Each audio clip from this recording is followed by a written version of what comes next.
जोंनि बे जोंनि बर' हारिनि जिथु राजनितिक दोलो बेखौथ' जोङो नुबोबाय थादों। जोंहा दा बर' हारिया ओरैबायदि मोनसे मोजां राजनितिक हान्जा नांगौ जाहैदों जिथु माने बर' हारिखौ जोंनि थामोनथा जोंनि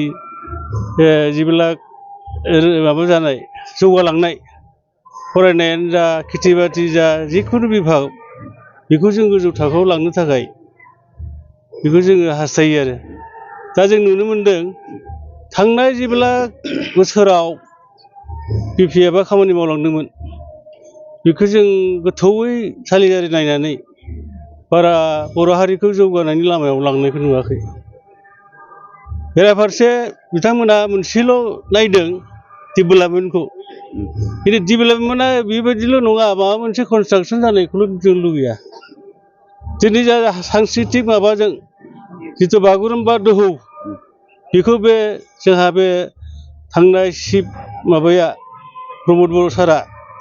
आरो बे आबसुनि जिथु माबा आरो इउपिपिएल दोलोनि नाजानायाव जों बहुद गोजौआव बेखौ प्रसार खालामनो हाबाय।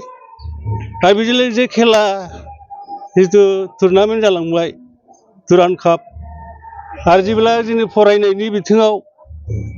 दिनै जोङो सुपार 50नि थ्रुयै जोंनि बे फरायफुनाय लाइमोनफोरखौ गोजौआव थांनानै दिनै एपिएस आइपिएस बेबायदिबो खालामनो हाबाय। बेखौ नोजोर बोनानै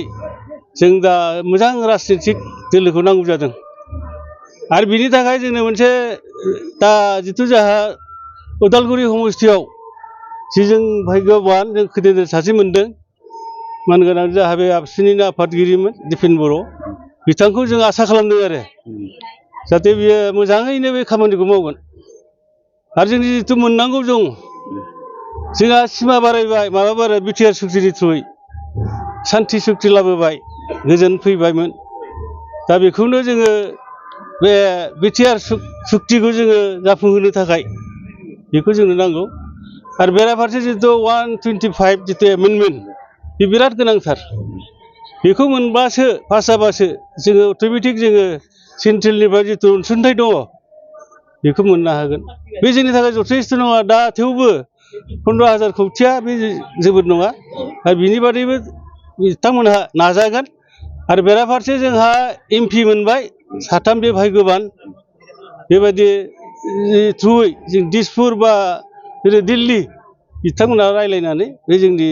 मोननो गोनांफोरखौ लाबोनो हागोन आरो माने डेपुटेसिप बिथाङाबो गेलेदोंब्लाबो फैबाय थानाय समाव लाइमोन दैदेनगिरि दिपेन बर' बिथांखौ नोंथांमोना